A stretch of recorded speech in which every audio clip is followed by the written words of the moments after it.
ഉടമ്പടി നമ്മളെ ദൈവത്തിൻ്റെ വചനങ്ങൾ പാലിക്കുന്നവരാക്കും, ദൈവത്തിൻ്റെ സാക്ഷികളാക്കും. അതാണ് വചനം നമ്മളൊന്ന് ഉദ്ദേശിക്കുന്നത്. ഇപ്പോൾ ഒരു ചേച്ചി ഇവിടെ സാക്ഷ്യം പറഞ്ഞില്ലേ, ഇന്ദു പത്തനാപുരം, എന്നാ സാക്ഷ്യം പറഞ്ഞത്? എൻ്റെ പേര് ഇന്ദു മാത്യു. ഞാൻ പത്തനാപുരത്തു നിന്നാണ് വരുന്നത്. ഞാൻ ദിവസവും പ്രാർത്ഥിക്കുമായിരുന്നു, മാതാവേ എനിക്കൊരു അടയാളം കാണിച്ചു തരണേ, നീ എന്നെ സ്നേഹിക്കുന്നുണ്ടെങ്കിലെന്ന്. അങ്ങനെ മാതാവ് എനിക്ക് മെയ് 2 വൈകിട്ട് ഞാൻ സന്ധ്യാപ്രാർത്ഥന ചൊല്ലിക്കൊണ്ടിരുന്നപ്പോൾ മാതാവിൻ്റെ ഫോട്ടോയിൽ, ഇവിടെ നിന്ന് വാങ്ങിച്ചുകൊണ്ട് പോയ ഒരു ഫോട്ടോയിൽ ഒരു ചിറക് പോലെ ഒരു രൂപം അപൂർണമായി വന്നു.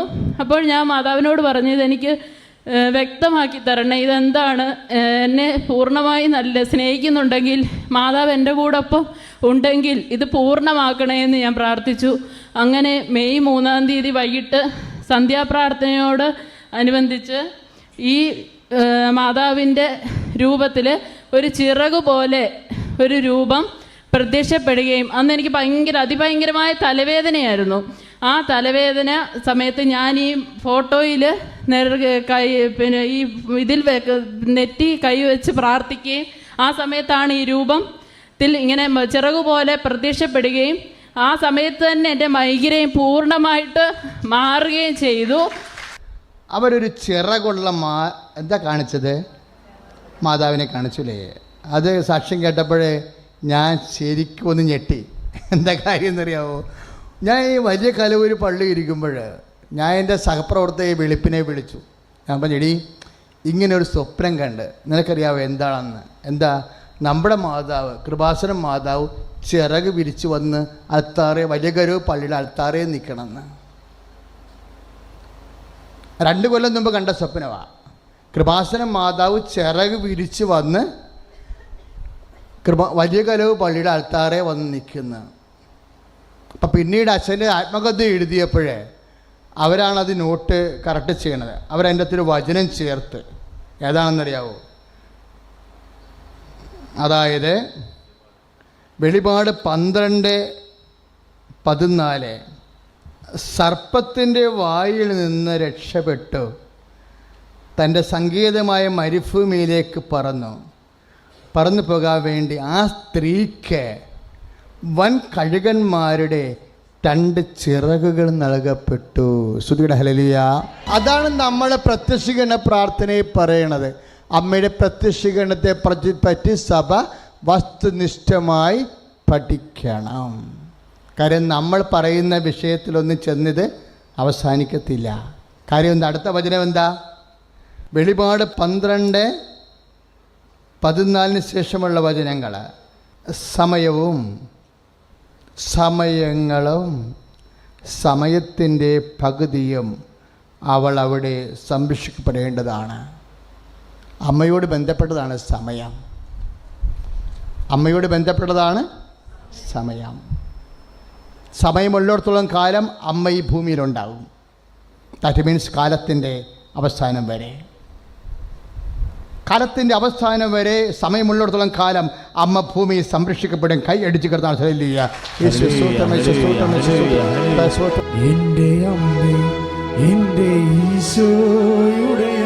കരങ്ങൾ നീട്ടി വിശ്വാസത്തോടെ അക്രൈസ്തവ സഹോദരങ്ങൾ പോലും എന്തുമാത്രം ഇതിനെക്കുറിച്ച് അവബോധമുണ്ടെന്നറിയാവോ? കഴിഞ്ഞ ദിവസം ഇന്നലെ 5 കോട്ടയം എന്നും പറഞ്ഞൊരു മോള് സാക്ഷ്യം പറഞ്ഞിട്ടുണ്ട്. അക്രൈസ്തവ സഹോദരിയാണ്. എൻ്റെ പേര് അഞ്ജു. ഞാൻ കോട്ടയത്ത് നിന്ന് വരുന്നു. ഞാനൊരു ഹിന്ദുമത വിശ്വാസിയാണ്. ഞാനൊരു നേഴ്സാണ്. ജർമ്മനിക്ക് പോകാനുള്ള ഭാഷ പഠിക്കുകയാണ്. അതിൻ്റെ ലാസ്റ്റ് ഘട്ടമാണ് നടന്നുകൊണ്ടിരിക്കുന്നത്. അതിന് എൻ്റെ എല്ലാ സർട്ടിഫിക്കറ്റുകളിലും എൻ്റെ ബർത്ത് സർട്ടിഫിക്കറ്റ്, അച്ഛൻ്റെ പേര് എല്ലാം തെറ്റായിരുന്നു. കുറച്ച് നാളുകൾ കൊണ്ട് ഇതെനിക്കെല്ലാം ശരിയാക്കി കിട്ടണം. അപ്പോൾ എനിക്കൊരു പത്രം കിട്ടി. എൻ്റെ ഇൻസ്റ്റിറ്റ്യൂട്ടിൽ ഒരു കൊച്ചി ഇവിടെ വരുമായിരുന്നു. അങ്ങനെ അത് വന്നു. എൻ്റെ കൂട്ടുകാർ 5 പേര് കൂടി ഇവിടെ വന്ന് ഉടമ്പടി എടുത്തു. പക്ഷെ വന്നു പോയപ്പോൾ എനിക്കെന്തോ ഒരു തമാശ പോലായിരുന്നു. പക്ഷെ ഞാൻ എല്ലാ പ്രാർത്ഥനയും അന്ന് തൊട്ട് എന്നും പ്രാർത്ഥിക്കുമായിരുന്നു. പക്ഷെ അത്ഭുതമെന്ന് പറയട്ടെ, ഞാൻ പരീക്ഷാ ഭവനിൽ കൊടുത്ത എൻ്റെ എല്ലാ സർട്ടിഫിക്കറ്റും എൻ്റെ അതിനുള്ള ഫോമുകളും തിരിച്ചു വന്നുകൊണ്ടിരിക്കുകയായിരുന്നു അതിനു മുമ്പ് വരെ. അത് കഴിഞ്ഞ് ആരോ ഒരാൾ ഇടപെട്ട് എൻ്റെ എല്ലാ സർട്ടിഫിക്കറ്റുകളും മാതാവിന് ഈ സമയത്തിന് മേൽ അധികാരമുണ്ടെന്ന് പറയുന്ന പോലെ 3 മാസം കൊണ്ട് കിട്ടേണ്ട സാധനങ്ങൾ എനിക്ക് 1.5 മാസം കൊണ്ട് ശരിയാക്കി കിട്ടും. എൻ്റെ കൂട്ടുകാരത്തി എന്നോട് ചോദിച്ചു, ചേച്ചി പരീക്ഷ എഴുതുന്നുണ്ടോ? കാരണം അവരെല്ലാവരും അപ്ലൈ ചെയ്തു. എനിക്കെൻ്റെ പാസ്പോർട്ട് നമ്പർ വേണം. പാസ്പോർട്ട് നമ്പറിന് വേണ്ടി ആദ്യം പാസ്പോർട്ട് തിരുത്തണം. ഞാൻ പറഞ്ഞു എഴുതും, എനിക്കെൻ്റെ മാതാവ് എന്നെ സഹായിക്കും. പക്ഷേ അവർ രജിസ്റ്റർ ചെയ്തു. എല്ലാം ചെയ്തപ്പോഴും ഞാൻ പ്രാർത്ഥിച്ചു. എനിക്ക് ഈ ഡേറ്റ് തീരുന്നതിന് ഒരാഴ്ചയ്ക്ക് മുമ്പ് തന്നെ എൻ്റെ എല്ലാ പേപ്പറുകളും പെട്ടെന്ന് എല്ലാം ശരിയായി. ഇപ്പോൾ എൻ്റെ എല്ലാ സർട്ടിഫിക്കറ്റുകളും എനിക്ക് തിരിച്ചു കിട്ടി. അവളുടെ സർട്ടിഫിക്കറ്റുകളെല്ലാം അവർക്ക് ജർമ്മനി പോകണം. പക്ഷേ സർട്ടിഫിക്കറ്റുകളെല്ലാം ഈ ജർമ്മനി പോകുന്നതിൻ്റെ പ്രോസസ്സിങ്ങിൽ അവളുടെ സർട്ടിഫിക്കറ്റെല്ലാം യൂണിവേഴ്സിറ്റിയിലും പല സ്ഥലങ്ങളിലുമൊക്കെ ഇരിക്കുക. അപ്പോൾ പെട്ടെന്ന് വിസ പ്രോസസ്സിങ്ങിന് ഡേറ്റ് ബാധ ചെയ്തിരിക്കുകയാണ്. ആ സർട്ടിഫിക്കറ്റ് വരാൻ കാര്യം ചിലപ്പോൾ 6 മാസം എടുക്കും. പഞ്ചു പറഞ്ഞത് എന്താണെന്ന് വെച്ച് കഴിഞ്ഞാൽ, ഞാൻ ഉടമ്പടി ചെയ്തിട്ട് വിശ്വസിച്ചു. എന്ത് വിശ്വസിച്ചു? എൻ്റെ അമ്മയ്ക്ക് സമയത്തിൻ്റെ മേൽ അധികാരമുണ്ടെന്ന് ഞാൻ വിശ്വസിച്ചു. എൻ്റെ അമ്മയ്ക്ക് ഞാൻ ഉടമ്പടി ചെയ്തപ്പോൾ എൻ്റെ അമ്മയ്ക്ക് സമയത്തിന് മേൽ അധികാരമുണ്ടെന്ന് ഞാൻ വിശ്വസിച്ചു. അങ്ങനെ വിശ്വസിച്ച് ഞാൻ പ്രാർത്ഥിച്ചപ്പോൾ 6 മാസം കൊണ്ട് കിട്ടേണ്ട സർട്ടിഫിക്കറ്റ് എനിക്ക് ഒരാഴ്ച കൊണ്ട് കിട്ടിയെന്ന്. സുധില ഹല്ലേലൂയ, യേശു ഹല്ലേലൂയ. വീണ്ടും നമ്മൾ വെളിപാട് 12:17. അപ്പോൾ സർപ്പം. ഈ സർപ്പം എന്ന് പറഞ്ഞാൽ ഏത് സർപ്പമാണെന്ന് ബൈബിൾ പറയുന്നുണ്ട്. ഏത് സർപ്പമാ? വെളിപാട് 12:9 ഒരു സർപ്പമുണ്ട്. ഏതാണത്? പുരാതനമായ സർപ്പം. ആ വലിയ സർപ്പം സർവ്വലോകത്തെയും വഞ്ചിക്കുന്ന, സാത്താനെന്നും പിശാചെന്നും വിളിക്കുന്ന ആ പുരാതന സർപ്പം. ഈ സർപ്പവുമായിട്ടാണ് ദൈവം യുദ്ധം പ്രഖ്യാപിച്ചിരിക്കുന്നത്. അറിയാമല്ലോ, ഉൽപ്പത്തി 3:15 നിനക്ക് സ്ത്രീക്കും തമ്മിലും നിൻ്റെ സന്തതിക്കും അവളുടെ സന്തതിക്കും തമ്മിലും ഞാൻ ശത്രുത ഉളവാക്കുമെന്ന്. നിൻ്റെ കുതികാലിന് അവൻ പരിക്കേൽപ്പിക്കും. ആരാണത്? അപ്പം ഈശോയുമായിട്ടും സർപ്പം ശത്രുതയാണ്, അമ്മയുമായിട്ട് ശത്രുതയാണ്. അപ്പം സർപ്പത്തെ ഒതുക്കാൻ വേണ്ടി ദൈവം 2 പേരെ സൃഷ്ടിച്ചു. ഒന്ന് വചനം മാംസമായി. ഈശോ സൃഷ്ടിക്കപ്പെട്ടതല്ല, വചനം മാംസമായി മനുഷ്യാവതാരത്തിലൂടെയാണ്. പുത്രൻ തമ്പുരാൻ ലോകത്തിന് പാപത്തിന് പരിഹാരം ചെയ്യാൻ ആത്യന്തികമായിട്ട് നമുക്കറിയാമല്ലോ, ഇതൊരു പോരാട്ടമാണ്. നമ്മൾ ഉടമ്പടിയിൽ നമ്മൾ ചെയ്യണത് എന്താണ്? 3 പാപങ്ങളെ വെച്ച് 3-4 പ്രാവശ്യം 4 തവണയായിട്ട് 12 പാപങ്ങളെയാണ് നമ്മൾ ഉപേക്ഷിക്കണത്, ഇല്ലേ? അപ്പോൾ ഒരു പാപങ്ങൾ ഉപേക്ഷിക്കുമ്പോൾ നിങ്ങൾ വിചാരിക്കണം, നമ്മൾ സർപ്പത്തോട് അമ്മയോട് ചേർന്ന് ഒരു പോരാട്ടത്തിലാണ്. അതുകൊണ്ടാണ് പൗലോസ് പറയണത്, പാപത്തിനെതിരെയുള്ള പോരാട്ടം എത്തച്ചൊരിച്ചൊരു വരെ എത്തിയില്ലല്ലോ എന്ന് പറയണില്ലേ? അതൊരു പോരാട്ടമാണ്. ഇപ്പോൾ പ്രഭാകരൻ്റെ സാക്ഷ്യം നമ്മൾ കേട്ടു. എൻ്റെ പേര് പ്രഭാകരൻ എന്നാണ്. കാഞ്ഞൂരാണ് എൻ്റെ വീട്. ഞാൻ എൻ്റെ അച്ഛനായിട്ട് പഠിപ്പിച്ച എൻ്റെ മദ്യപാനം അമ്മയായി മാറ്റി തന്നു. ഒരു 40 വർഷത്തോളമായിട്ട് ഞാൻ മദ്യം കഴിക്കാതിരുന്നിട്ട്. മദ്യം ഉച്ചയ്ക്ക് കഴിക്കും, വൈകുന്നേരം കഴിക്കും, ആൾക്കാരുടെ മുടിയും വെട്ടും, ഒരു കുഴപ്പമില്ല. മെയ് 1-ാം തീയതി കഴിഞ്ഞ 18 മെയ് 1-ാം തീയതി ഞാനും എൻ്റെ ഭാര്യയും കൂടി ഇവിടെ വന്ന് ഇവിടുത്തെ കാര്യങ്ങളൊക്കെ മനസ്സിലാക്കിയിട്ട് മെയ് 11-ാം തീയതി വന്ന് ഉടമ്പടി എടുത്തു. ഈ ഉടമ്പടി പത്രത്തിൽ ഉടമ്പടി പ്രാർത്ഥന ഉടനടി അനുഭവം എന്ന് എഴുതിയിട്ടുണ്ട്. ഒരു 9:30 മണിക്ക് ഞാൻ ഉടമ്പടി എടുക്കാനും എൻ്റെ ഭാര്യ കൂടി ഇവിടെ കയറി. അത് കഴിഞ്ഞ് 1 മണിക്കൂർ കൊണ്ട് പുറത്തിറങ്ങി. ആ നിമിഷം തൊട്ട് ഈ നിമിഷം വരെ ഞാൻ ഈ സ്ഥാനം തൊട്ടിട്ടില്ല. 40 വർഷമായിട്ട് നടത്തിയിരുന്ന പോരാട്ടത്തിൽ ആ മനുഷ്യൻ ജയിച്ചു, അമ്മയോടൊപ്പം യുദ്ധം ചെയ്ത്, അല്ലേ? ലഹരി പദാർത്ഥം ഉപയോഗിക്കുക എന്നുള്ള വലിയ ദുശ്ശീലത്തിൻ്റെ പാപത്തിൻ്റെ പോരാട്ടത്തിൽ നിന്ന് പ്രഭാകരൻ ജയിച്ചിട്ട് ഇവിടെ സാക്ഷ്യപ്പെടുത്തിയിരിക്കുകയാണ്. ആ പ്രഭാകരൻ്റെ സാക്ഷ്യം കേൾക്കുമ്പോൾ നമ്മൾക്ക് എന്ത് തോന്നും? കർത്താവേ, ഞങ്ങളും പോരാട്ടമാണ്. അമ്മേ, ഈ പോരാട്ടത്തിൽ പ്രഭാകരനെ പോലെ ജയിക്കാൻ ഞങ്ങളെയും സഹായിക്കണമേ. നമ്മൾ ജയിക്കും, ധരിക്കും, അമ്മയോട് കൂടെ ജോലിക്കും. നമ്മൾ ജയിക്കും, കൃപ ധരിക്കും, അമ്മയോട് കൂടെ ജോലിക്കും. മാറാരോഗങ്ങൾ ആരാധിക്കും. കരങ്ങൾ ഉയർത്തി മാറാരോഗങ്ങൾ മാറിപ്പോകുന്നേ അമ്മയോടൊപ്പം ആരാധിക്കുമ്പോ. പരിശുദ്ധ പരമ ദിവ്യകാരുണ്യത്തിന് നേരവും ആരാധനയും സ്തുതിയും പുകഴ്ചയും ഉണ്ടായിരിക്കട്ടെ. ഈ പോരാട്ടത്തില് അന്ത്യം വരെ നമ്മൾ പോരാടണമെന്നില്ല. ദൈവം നമ്മളെ ജയിപ്പിക്കും. നമ്മളൊന്ന് പോരാടാൻ തീരുമാനിച്ചാൽ മതി. നമ്മളൊന്ന് പോരാടാൻ തീരുമാനിച്ചാൽ മതി. ബാക്കി എന്താ? ബാക്കി ദൈവം നമ്മളെ സഹായിക്കും. ഇപ്പോൾ ഒരു സാക്ഷ്യം നമ്മൾ കേട്ടില്ലേ? കണ്ണൂർ ചേച്ചി, കണ്ണൂരുകാരത്തെ ചേച്ചി സാക്ഷ്യം പറഞ്ഞില്ലേ? ഞാൻ കണ്ണൂർ ജില്ലയിലെ തലശ്ശേരി കത്തീഡ്രൽ പള്ളിയിൽ നിന്ന് വരുന്നു. എൻ്റെ 2 മക്കൾക്ക് വേണ്ടി സാക്ഷ്യം പറയുവാനാണ് ഞാനിവിടെ നിൽക്കുന്നത്. ഞങ്ങൾക്ക് 3 മക്കളാണ്. അതിൽ രണ്ടാമത്തെ ഇരട്ടകൾ 2 ആൺകുട്ടികൾ. അവർ 2 പേരും സെമിനാരിയിൽ പഠിക്കുന്നു. ഇപ്പോൾ 3 വർഷമായി അവിടെ പഠിക്കുന്നു. 2 മക്കൾക്ക് വേണ്ടിയാണ് സാക്ഷ്യം പറയാൻ ഞാനിവിടെ നിൽക്കുന്നത്. അതിൽ ഒരാൾ 2 പേരും 10ാം ക്ലാസ് കഴിഞ്ഞതിന് ശേഷം മൈസൂരിലെ പ്രൊഫഷണൽ ഹൗസിൽ പഠിക്കുന്നു. അപ്പോൾ 10ാം ക്ലാസ് കഴിഞ്ഞ് അവിടെ ചെന്ന് +1ഉം +2ഉം എടുത്തപ്പോൾ അവിടെ കന്നഡ ഒരു സബ്ജക്റ്റായിട്ട് വന്നിരുന്നു. അതവർക്ക് വല്ലാതെ വിഷമമായി. അതിലൊരാൾ നന്നായിട്ട് പഠിക്കും, ഒരാൾക്ക് കുറച്ച് ബുദ്ധിമുട്ടായിരുന്നു. അപ്പോൾ ഞാനിവിടെ കൃപാസനത്തിൽ വന്ന് ഉടമ്പടി എടുത്തപ്പോൾ ആ മോൻ്റെ കാര്യം എഴുതിയിട്ടു. അവന് കന്നഡയ്ക്ക് സാധാരണ 4-5 മാർക്കുകളാണ് എപ്പോഴും കിട്ടിക്കൊണ്ടിരുന്നത്. അപ്പം ഭയങ്കര വിഷമമായിരുന്നു. അപ്പം കഴിഞ്ഞ ദിവസം അവൻ്റെ റിസൾട്ട് അറിഞ്ഞു. അവൻ്റെ അച്ഛൻ ആദ്യമായിട്ട് ഈ മോനെയാണ് വിളിച്ച് അവൻ്റെ റിസൾട്ട് പറഞ്ഞത്. അപ്പോൾ അവൻ കന്നഡയ്ക്ക് പാസ്സായി എന്ന് പറഞ്ഞപ്പോൾ അവന് തന്നെ വിശ്വാസം വരുന്നില്ല. ഭയങ്കര ഒരു അത്ഭുതമായിരുന്നു. കാരണം കർണാടകത്തിൽ കന്നഡ പഠിച്ച് വളർന്ന കുട്ടികൾ വരെ അവിടെ ഫെയിലായി. എൻ്റെ മോന് നല്ല മാർക്കോടുകൂടി ഫസ്റ്റ് ക്ലാസ്സോടുകൂടി പാസ്സായി. അവിടെ 2 മക്കൾ സെമിനാരിലാണെന്ന് പറഞ്ഞില്ലേ? അപ്പോൾ ഒരു മകന് കന്നഡ അറിയാം, ഒരു മകന് കന്നഡയ്ക്ക് 4-5 മാർക്ക് കിട്ടുന്നുള്ളായിരുന്നു പറഞ്ഞു. അപ്പോൾ അവരെന്നാ ചെയ്തത്?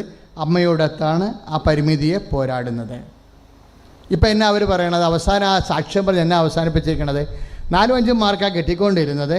പക്ഷേ ഉടമ്പടി ചെയ്ത് അമ്മയോടൊത്ത് ആ വിഷയത്തെ അഭിമുഖീകരിച്ച് കഴിഞ്ഞപ്പോൾ നമ്മുടെ പരിമിതിക്കേട് നമ്മൾ പോരാടുമ്പോൾ കൂടെ ദൈവവും പോരാടുകയാണ്. അതാണ് നമ്മൾ ജയിക്കണത്. ഇപ്പോൾ കന്നഡയ്ക്ക് മാർക്ക് വന്നപ്പോൾ ക്ലാസ് മാർക്കായി. ഇപ്പം എന്നാ പറ്റണത്? എന്ത് സംഭവിച്ചിരിക്കണത്? അവർ ചോദിക്കണ ഇതാണ്: കന്നഡയിൽ ജനിച്ച് വളർന്ന് കന്നഡ പഠിച്ച കുഞ്ഞുങ്ങളും തോറ്റിരിക്കുക, എന്നിട്ടും ഉടമ്പടി ചെയ്ത മകൻ കന്നഡയ്ക്ക് ജയിച്ചു. ആ സാക്ഷ്യം ഞാൻ കേട്ടപ്പോഴേ എൻ്റെ മനസ്സിൽ വന്നത്, സിംഹക്കുട്ടികളെ ഇര കിട്ടാതെ വലഞ്ഞേക്കാം, എങ്കിലും ദൈവമായ കർത്താവെ അങ്ങനെ ആശ്രയിക്കുന്നവർക്ക് ഒന്നിനും കുറവുണ്ടാകത്തില്ല. 34-ാം സങ്കീർത്തനമാണ് 10ാമത്തെ വാക്യം. സിംഹങ്ങൾക്ക് ആർക്ക് ഇര കിട്ടില്ലെങ്കിലും സിംഹങ്ങൾക്ക് ഇര കിട്ടും, അല്ലേ? ആര് കന്നഡ തോറ്റാലും കന്നഡ ജനിച്ചു വളർന്ന ആൾക്കാർ തോക്കേണ്ട കാര്യമില്ല. അവർ തോറ്റിട്ടും കർത്താവിൽ ആശ്രയിക്കുന്നതും ജയിച്ചിരിക്കുന്ന കൈ അടിച്ച് കർത്താവ്. നമ്മുടെ ഭാഗത്തുനിന്ന് ആത്മാർത്ഥമായൊരു ശ്രമം ഉണ്ടായാൽ മതി. 1-2 സ്റ്റെപ്പ് എടുത്താൽ മതി. 3-4 സ്റ്റെപ്പ് ആരെടുക്കും? കർത്താവ് എടുക്കും. കാര്യം എന്താണ്? I have hold you in my victorious right hand എന്നല്ലേ കർത്താവിൻ്റെ വാഗ്ദാനം? ഓരോ വചനവും വാഗ്ദാനമല്ലേ? വാഗ്ദാനമല്ലേ നിറവേറാനുള്ളതല്ലേ? അതല്ലേ അമ്മയുടെ വിജയം? കർത്താവ് അല്ലിച്ചിട്ട് വചനങ്ങൾ നിറവേറുമെന്ന് അമ്മ വിശ്വസിച്ചു. ഹല്ലേലൂയ. ഐസയ്യാ 41:10 എൻ്റെ വിജയകരമായ വലതുകരത്താൽ ഒന്ന് പറഞ്ഞേ. എന്റെ വിജയകരമായ വലതുകരത്താൽ. I uphold you in my victorious right hand. എൻ്റെ വിജയകരമായ വലതുകരത്താൽ. എന്റെ വിജയകരമായ വലതുകരത്താൽ ഞാൻ നിന്നെ ചേർത്ത് നിർത്തി. ഞാൻ നിന്നെ ചേർത്ത് നിർത്തി. ഉടമ്പടി പാലിക്കുമ്പോൾ നമ്മൾ ദൈവത്തോട് ചേർത്ത് നിർത്തപ്പെടുകയാണെന്ന് ഓർക്കണം. ആരെയാണ് ദൈവം ചേർത്ത് നിർത്തണത്? ചിറകുള്ള മാതാവ്. അതിനുശേഷം സർപ്പങ്ങളുമായിട്ടുള്ള പോരാട്ടം, ഇല്ലേ? ആ ചിറകുകൾ നൽകപ്പെടുന്നത് എന്താണ്? വിജയത്തിൻ്റെ ചിറകുകളാണ്. സർപ്പത്തിൻ്റെ പോരാട്ടത്തിൽ നിനക്ക് ദൈവം ചിറകുകൾ നൽകും. ആ ചിറക് നൽകണത് എന്താ? നിനക്ക് കന്നഡയ്ക്ക് പാസ് മാർക്ക് പോലും കിട്ടത്തില്ല എന്നുണ്ടെങ്കിൽ പറന്നു പോകാനുള്ള ചിറകുകൾ നൽകപ്പെടുന്നതാണ്. കൈ അടിച്ച് കർത്താവ്. ഹല്ലേലൂയ. അമ്മയോട് കൂടെ ജോലിക്കും നമ്മൾ ജയിക്കും, കൃപ ധരിക്കും. അമ്മയോട് കൂടെ ജ്വലിക്കും. കരങ്ങൾ ഉയർത്തിയടിച്ചുകൊണ്ട് മാറാരോഗങ്ങൾ മാറിപ്പോകുന്നേ അമ്മയോടൊപ്പം ആരാധിക്കുമ്പോൾ. മാറാരോഗങ്ങൾ മാറിപ്പോകുന്നേ അമ്മയോടൊപ്പം ആരാധിക്കുമ്പോൾ. Praise the Lord. Praise the Lord. അപ്പോൾ നമ്മൾക്ക് കർത്താവ് നൽകുന്ന കരുതൽ എന്താണ്? ഉള്ളിൽ നീ കരുതണം. എന്ത് കരുതണം? ചിറകുകൾ നൽകപ്പെടുമെന്ന്. നിന്റെ പരാധീനതയ്ക്ക്, പോരായ്മയ്ക്ക്, നിന്റെ അവശതകൾക്കെല്ലാം, നിന്റെ പരിശ്രമങ്ങൾക്കപ്പുറത്ത് നിനക്ക് നേടാൻ കഴിയാത്ത സ്ഥലങ്ങളിലേക്ക്, നിന്റെ സുരക്ഷിത ജീവിത സ്ഥാനങ്ങളിലേക്ക് എത്തിപ്പെടാൻ വേണ്ടി യു വിൽ ഗെറ്റ് വിങ്സ്. നീ ചിറകുകൾ കർത്താവ് നിനക്ക് നൽകപ്പെടും. ശ്രുതിയുടെ ഹല്ലേലൂയ. പോരാട്ടം അവസാനം വരെ കേട്ടോ. ഉടമ്പടി എടുക്കുന്നത് തന്നെ ഒരു പോരാട്ടത്തിനുള്ള തയ്യാറെടുപ്പാണ്. കാര്യം ഈ സ്ത്രീയുടെ കൂടെ എപ്പോഴും അഭിമുഖീകരിക്കാൻ വേണ്ടി സർപ്പം എപ്പോഴും ഇവരെ പ്രതിരോധത്തിലാക്കിക്കൊണ്ട് പോരാടിക്കൊണ്ടിരിക്കാം. അതുകൊണ്ടാണ് ഈ ഉടമ്പടിയുടെ ഓരോ ഘട്ടങ്ങളിലും നമ്മളൊരു പോരാട്ടത്തിലാണ്. ഓരോ പോരാട്ടം ആത്മാർത്ഥമാകും തോറും ചിറകുകൾ നൽകപ്പെട്ടുകൊണ്ടേയിരിക്കും. അടഞ്ഞ കമ്പനി തിരിച്ച് വിളിച്ചില്ലേ? ഒരു ദുബായ് കമ്പനി പൂട്ടി അവരെ പുറത്താക്കിയപ്പോൾ വന്ന് ഉടമ്പടി ചെയ്തപ്പോൾ അന്ന് തന്നെ വേറെ കമ്പനിയിൽ ചിറകുകൾ നൽകപ്പെടുകയാണ്. നിനക്കിനി മൂവ്മെൻ്റ് ഇല്ലാത്ത സമയത്ത്, നിൻ്റെ കഴിവ് കൊണ്ട് ഇനി ജീവിക്കാൻ പറ്റാത്ത രീതി കടമായി പോയി ജോലി നഷ്ടപ്പെട്ടു പോയാൽ യു വിൽ ഗെറ്റ് വിങ്സ്. നിനക്ക് ചിറകുകൾ നൽകപ്പെടും. കൈയടിച്ച് കർത്താവ് ഹല്ലേലൂയ. വെളിപാട് 12:17. അപ്പോൾ സർപ്പം ഏറ്റു പറഞ്ഞേ, അപ്പോൾ സർപ്പം സ്ത്രീയുടെ നേരെ കോപിച്ചു. സ്ത്രീയുടെ നേരെ കോപിച്ചു. ദൈവകൽപ്പനകൾ കാക്കുന്നവരും കാക്കുന്നവളും യേശുവിന് സാക്ഷ്യം വഹിക്കുന്നവരുമായി അവളുടെ സന്താനങ്ങളിൽ ശേഷിച്ചിരിക്കുന്നവരോട് യുദ്ധം ചെയ്യാൻ അത് പുറപ്പെട്ടു. Price the Lord. എന്തിനെ കുറിച്ചാണ് പറയണത്? ഉടമ്പടി എടുക്കുമ്പോൾ എന്നാ സംഭവിക്കണത്? ചിറകുകൾ നൽകപ്പെടും. പക്ഷെ എപ്പോഴും നമ്മൾ സംഭവിക്കണം എന്താന്ന് നോക്കിയേ. അപ്പോൾ സർപ്പം സ്ത്രീയുടെ നേരെ കോപിച്ചു എന്ന് പറഞ്ഞ് ദൈവകൽപ്പനകൾ കാക്കുന്നവരും. നമ്മൾ ഈ ഉടമ്പടി നിബന്ധനകൾ പാലിക്കുമ്പോൾ എന്താ സംഭവിക്കണത്? ദൈവകൽപ്പനകളെ കാക്കുകയാണ്. ദൈവകൽപ്പനകൾ കാക്കുന്നവരും യേശുവിനെ സാക്ഷ്യം വഹിക്കുന്നവരുമായി. ഇല്ലേ? നമ്മൾ കാരുണ്യ പ്രവൃത്തി ചെയ്യുമ്പോഴും പ്രേക്ഷിത പ്രവൃത്തി ചെയ്യുമ്പോഴും വി ആർ വിറ്റ്നസിങ് ജീസസ്. നമ്മൾ യേശുവിനെ സാക്ഷ്യം വഹിക്കുകയാണ്. അപ്പോൾ ഇത്രയും ഞാൻ സത്യം പറഞ്ഞ ഉടമ്പടി ആദ്യം തന്നപ്പോൾ ഇതിൻ്റെ വലിയ ആത്യന്തികമായ ദൈവിക സ്വർഗീയ രഹസ്യം ഇങ്ങനെ ദൈവം പൂത്തിവെച്ചിട്ടുണ്ടെന്ന് നമുക്കറിയത്തില്ലായിരുന്നു. ഇത് ശാശ്വതവും അതേസമയം തന്നെ സമർത്ഥവും സമ്പൂർണമായ ഒരു സാക്ഷ്യപ്രാർത്ഥനയാണ്. അതുകൊണ്ടാണ് എൻ്റെ മക്കൾ നിബന്ധനകൾ പാലിക്കുമ്പോൾ വിശ്വാസത്തോടെ പാലിച്ചാൽ മാത്രം പോരാ. വിശ്വാസം, യോഹന്നാൻ്റെ വിശ്വാസം നമ്മൾ കണ്ടു, വിശ്വാസം പത്രോസിൻ്റെ വിശ്വാസം കണ്ടു. But we admire the faith of Mary Magdalene. ആരുടെ ഫെയ്ത്തിലാണ് നമ്മൾ വിശ്വസിക്കുന്നത്? Mary Magdalene. കർത്താവിൽ നിന്നൊന്നും കിട്ടത്തില്ലെങ്കിലും കർത്താവിനെ പ്രതി എന്ത് ബാധ്യതകളും ജീവിതത്തിൽ ഏറ്റെടുത്തുകൊണ്ട് വചനത്തിന് സാക്ഷിയാകാം. ദൈവത്തിൻ്റെ സ്നേഹത്തിന്, ദൈവത്തെ സ്നേഹിക്കണത് ദൈവത്തെ സ്നേഹിക്കുന്നതിന് വേണ്ടി മാത്രമായിട്ട് സ്നേഹിക്കുമ്പോൾ ആ സ്നേഹം സത്യസന്ധവും ആ സ്നേഹം സാക്ഷ്യവുമായി മാറും. പ്രാർത്ഥിക്കുക. കർത്താവായ ദൈവമേ, നിന്നിൽ നിന്ന് ലഭിക്കുന്നതിനേക്കാളുപരി നിന്നോടുള്ള സ്നേഹത്താൽ സാക്ഷിയാകുന്ന യഥാർത്ഥ ഉടമ്പടി പൈതലായി എന്നെ രൂപാന്തരപ്പെടുത്തണമേ. ഹല്ലേലൂയ.